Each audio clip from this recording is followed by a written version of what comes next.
कोलकाता की भीड़ से दूर सबसे आलीशान इलाकों में बसा चैटर्जी परिवार का विशाल बंगला आज किसी राजमहल से कम नहीं लग रहा था। ऊंची छतों से लेकर चमचमाते क्रिस्टल के झूमर, हर कोना ऐश्वर्य और प्रतिष्ठा की झलक बिखेर रहा था। बंगले के ड्राइंग रूम में महंगे कालीनों पर झूमरों की सुनहरी रोशनी पड़ रही थी और चारों ओर महंगे परफ्यूम और ताजे गुलाबों की खुशबू हवा में तैर रही थी। आज का माहौल खास था क्योंकि परिवार के चिरंजीवी बेटे एसपी चटर्जी पर लगे झूठे आरोप से कोर्ट ने उन्हें बरी कर दिया था। एक ऐसा इल्ज़ाम जो उनकी वर्दी और इज्जत को हमेशा के लिए लगातार दागदार कर सकता था, लेकिन सामने लाने की मदद की थी गांव की एक साधारण लड़की झनक ने। उसने अदालत में सच कहकर ऋषि की नौकरी और नाम दोनों को बचा लिया था। यही वजह थी कि वह बंगले में जश्न का माहौल था, लेकिन इस उत्सव के बीच कुछ ऐसा था कि सबके दिलों में खटक रहा था। ड्राइंग रूम में मेहमानों और रिश्तेदारों से खचाखच भरा हुआ था। परिवार के बुजुर्ग जेठू सोफे पर अपनी पत्नी इंदुमती के साथ बैठे थे। उनके चेहरे पर शांति थी, लेकिन आंखों में गहरी कृतज्ञता साफ झलक रही थी। इंदुमती भी अपने भतीजे की इस जीत पर गर्व महसूस कर रही थी। वहीं दूसरी ओर ऋषि के पिता और मशहूर बिजनेसमैन अरिंदम चटर्जी कमरे के एक कोने में खड़े थे। उनके चेहरे पर राहत तो थी, पर गहरी चिंता भी थी, जो जैसे कोई पुराना राज उन्हें बेचैन कर रहा हो। मालती, जो घर की बहू और ऋषि की माँ थी, अपनी होने वाली बहू अदिति उसके परिवार के साथ बातों में व्यस्त थी। अदिति अपनी सुंदरता और सौम्यता के लिए जानी जाती थी। जल्द ही ऋषि की पत्नी बनने वाली थी। बातों बातों में मालती ने कहा, भगवान का शुक्र है, अगर वह लड़की, हाँ वही झनक, अगर सच ना बोलती तो मेरे ऋषि की नौकरी और इज्जत दोनों खतरे में पड़ जाती। अदिति की दोस्त रिया ने व्यंग से कहा, जेठू अंकल भी उस गंवार लड़की को इतना भाव क्यों दे रहे हैं? जरूर उसकी कोई चाल होगी। पहले ऋषि को मुश्किल में डाला और फिर नाटक करके हीरोइन बन गई। मालती ने फिर भी सिर हिलाकर सहमति जताई। सही कह रही हो, मुझे तो वह लड़की बिल्कुल पसंद नहीं आई। पता नहीं क्या जादू कर रखा है। इतने में परिवार की सबसे छोटी बेटी पुतुल बोल पड़ी, भाभी आप भूल रही हैं, जब जेठू बाबा की हालत खराब थी तो खून का इंतजाम नहीं हो पा रहा था, तभी झनक ने ही उनको खून देकर उनकी जान बचाई थी। वह लड़की बहुत अच्छी है। जेठू ने कृतज्ञता सिर हिलाते हुए कहा, पुतुल सच कह रही है, झनक का मुझ पर बहुत बड़ा एहसान है। यह बहस परिवार में नहीं है। जब से झनक का नाम चटर्जी हाउस में जुड़ा था, घर के दो हिस्से बढ़ गए थे। एक तरफ जेठू और पुतुल थे और दूसरी तरफ झनक की अच्छाई से प्रभावित थे, और दूसरी तरफ मालती, अदिति या फिर रिया थे, जिन्हें वह सिर्फ एक मुसीबत नजर आती थी।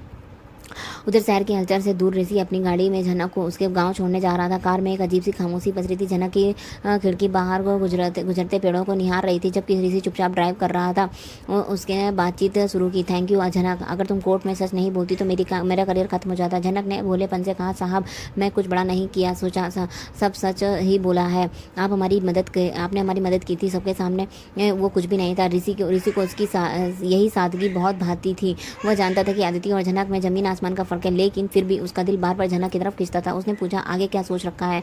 गांव जाकर क्या करोगी? झनक ने आंखों में दृढ़ता थी, पता नहीं, अब अपनी जिंदगी में पैरों पर खड़े होकर जीना चाहती हूँ, किसी का बोझ नहीं बनना चाहती हूँ। इस दौरान वो मौसम ने करवट ली। आसमान में काले बादल छा गए। अचानक तेज बारिश शुरू हुई। सड़क पर पानी भरने लगा और गाड़ी के वाइपर भी तेज बूंदों से सामने बेबस लग रहे थे। तभी अचानक सड़क पर एक जानवर आ गया। उसे बचाने के लिए ऋषि ने स्टीयरिंग घुमाया, लेकिन गीली सड़क पर गाड़ी की फिसल गई और जोर से पेड़ से टकरा गई। इस झनक सीट बेल्ट ठीक से नहीं लगाई थी। वह आगे उछल गई, उसका सिर डैशबोर्ड पर टकरा गया। एक भयानक आवाज़ गूंजी और खामोशी छा गई। ऋषि का दिल धड़क उठा। उसने देखा कि झनक की आंखें बंद थी और उसके सिर से खून बह रहा था। झनक ऋषि की चीख गूंज उठी। वह उसे अपनी बाहों में उठाकर अस्पताल भागा। सफेद गलियारों में उसके जूते धमक गूंज रही थी। उसके आवाज़ में एक एसपी का अधिकार नहीं, बल्कि एक बेबस इंसान की गुहार थी। डॉक्टर्स, नर्स, जल्दी कीजिए। डॉक्टर और नर्स दौड़कर आए और झनक को स्ट्रेचर पर डालकर इमरजेंसी में ले गए। डॉक्टर ने कहा, यह एक्सीडेंट केस है, पुलिस केस बनेगा, पहले फॉर्मेलिटीज़ करनी होगी। ऋषि का धैर्य टूट गया। उसे आईडी कार्ड निकालते हुए कहा, मैं एसपी ऋषि चटर्जी हूँ, पहले जान बचाइए। ये कानून मैं आपसे बेहतर जानता हूँ, सारी जिम्मेदारी मेरी है। इतना कहते ही डॉक्टर इलाज में जुट गए। तभी गांव में कुछ लोग वहां आके धमके लेके उनमें से एक चिल्लाया, देखो यही पुलिस वाला है जिसने लड़की को इस हालत में पहुंचाया। शोरसंगा अस्पताल का मैनेजर आया और बोला, यहाँ तमाशा मत कीजिए, अगर गवाह है तो नाम लिखिए, पुलिस बोली बुला लेगी।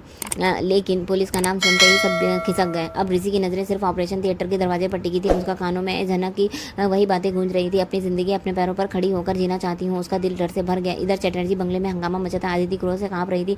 मैंने कहा था वो लड़की मुसीबत है, देखो। फिर ऋषि के साथ और अस्पताल में पहुंच गई। अब सोची समझी चाल है। मालती ने समझाने की कोशिश की, अदिति शांत हो जाओ, लेकिन अदिति और भी भड़क गई। बंगले की रोशनी में जश्न भले ही भारी था, लेकिन यह सच था, इस हादसे में पूरे परिवार को किस्मत और बदलने की राह पर पकड़ ली थी। अरिंदम की आंखों के सामने अनिरुद्ध की कई बातें बार बार घूम रही थी। वह रात बहुत भारी थी। चटर्जी मेंशन पर हर तरफ तनाव फैला हुआ था। अदिति गुस्से में घर छोड़कर जा चुकी थी और मेलती बिफरी हुई थी। वह लगातार कह रही थी कि यह सब जनक की चाल है जिसमें उसके बेटे ऋषि को फंसाया है, लेकिन अरिंदम की सोच किसी और जगह पर अटकी हुई थी। उनके दिमाग में अनिरुद्ध की कहानी का गूंज रही थी, जिसमें उसने नूतन नाम की औरत का जिक्र किया था। नूतन, जिसने कभी उसके जीवन में कदम रखा था और फिर चुपचाप गायब हो गए। अनिरुद्ध को शक हुआ कि जनक उसकी नूतन की बेटी तो नहीं है। अगर यह सच निकला तो इसका मतलब था अदिति और जनक का रिश्ता बहनों का है। यह सोचकर अनिरुद्ध का दिल और भी भारी हो गया था। इसी बीच अस्पताल में ऑपरेशन थिएटर का लाल बल्ब जल रहा था। ऋषि बेचैन होकर गलियारे में चक्कर काट रहा था। फोन बार बार बज रहा था। माता पिता अदिति उसे कॉल कर रहे थे, लेकिन उसने किसी भी कॉल को रिसीव नहीं किया। उसकी आंखों में सामने बस एक ही चेहरा था, जनक का चेहरा। वही मासूम मुस्कान, वही आंखें जो धीरे धीरे उससे दूर जाती महसूस हो रही थी। तभी डॉक्टर ने सामने आकर कहा, पेशेंट की हालत बेहद नाजुक है, हाई स्क्रीन ब्रेन सर्जरी करनी पड़ेगी, लेकिन इसमें जान भी जा सकती है। सर्जरी तभी होगी जब किसी करीबी रिश्तेदार के दस्तखत होंगे। यह सुनकर ऋषि के पैरों तले जमीन खिसक जाती है। वहाँ कोई रिश्तेदार नहीं था। जनक का गांव बहुत दूर था और वह घर पर पहुंचाने में घंटों लग जाते थे। डॉक्टर और अस्पताल मैनेजर बार बार कह रहे थे कि वक्त बहुत कम है। तभी ऋषि कांपते हुए हाथों से पेन उठाया और कागज पर रिश्ते वाले कलम पर लिख दिया, आंखें बंद करके, कि एक पल में फैसला कर लिया। उसने साफ साफ लिख दिया कि पति, मैं इनका पति हूँ, सारी जिम्मेदारी मेरी है। डॉक्टर और मैनेजर चौंक गए, लेकिन वक्त खराब था, इसलिए उन्होंने सवाल नहीं किए, तुरंत सर्जरी शुरू कर दी। जनक को अंदर ले जाया गया। ऋषि बाहर गलियारे में अकेला रह गया। बाहर बारिश हो रही थी, लेकिन उसके दिल में बड़ा तूफान उमड़ रहा था। उसके एक ऐसा सच लिखा दिया था जो उसकी जिंदगी में हमेशा के लिए बदल सकता था। कई घंटों की बेचैनी के बाद आखिरकार ऑपरेशन थिएटर में लाल बल्ब बुझा। डॉक्टर बाहर आई और उसका चेहरा थका हुआ था, लेकिन आंखों में चमक थी। उसने कहा, सर्जरी सफल रही, पेशेंट अब खतरे से बाहर है, लेकिन अभी उसे देखभाल करने की जरूरत होगी। ऋषि ने राहत की सांस ली। डॉक्टर ने मिलने के लिए कहा, मना किया और कहा कि सुबह आकर देख सकते हैं। ऋषि ने रात वहीं गुजारने का फैसला किया। अगली सुबह जनक की आंखें धीरे धीरे खुली, सिर पर भारीपन था, पूरे शरीर में दर्द की लहरें थी। उसने देखा कि बगल में ऋषि बैठा था, जिसकी आंखें लाल थी। उसने पूरी रात नींद ना ली। जनक ने कमजोर आवाज से कहा, साहब मैं ठीक हूँ। ऋषि ने उसका हाथ थाम लिया और कहा, हाँ जनक, तुम ठीक हो। डॉक्टर ने कहा कि तुम अब खतरे से बाहर हो। जनक की हल्की सी मुस्कान दी और बोली, आप मुझे फिर से बचा लिया आपने। ऋषि ने सिर झुका लिया और वह नहीं जानता था कि जनक को कैसे बताया कि उसने उसके नाम के आगे पति लिख दिया है। फिर भी उसने मन ही मन तय कर लिया कि सच से भागेगा नहीं। उधर चटर्जी मेंशन में मालती का गुस्सा कम न होने का नाम ले रहा था। उसने अरिंदम से कहा कि अब देखो, ऋषि ने जनक के नाम के आगे पति लिख दिया है। यह लड़की हमारे परिवार को बर्बाद कर देगी। कुछ दिन बाद जनक अस्पताल से डिस्चार्ज हो गई। गाँव में उसका कोई नहीं था, इसलिए ऋषि ने उसे अपने घर ले आया। पुतुल और जोटू ने प्यार से स्वागत किया, लेकिन मालती और अदिति की आंखों में बहुत अभी भी सवाल थे। तभी अनिरुद्ध ने बोस में हिम्मत करके जनक से मिलने का फैसला किया। जब उसने जनक की आंखों में देखा तो उसे न्यूटन की झलक साफ दिखाई दी। उसका दिल भर आया। उसने जनक से कहा, मुझे नहीं पता कि तुम मेरी बेटी हो या नहीं, लेकिन अगर मैं तुम्हें सब बता दूंगा तो मैं तुम्हारी माँ को नहीं दे पाएगा। जनक की आंखें छलकी और बोली, मेरी माँ ने कभी आपका नाम नहीं लिया, लेकिन वो कहती थी कि मेरे पिता एक अच्छे इंसान थे।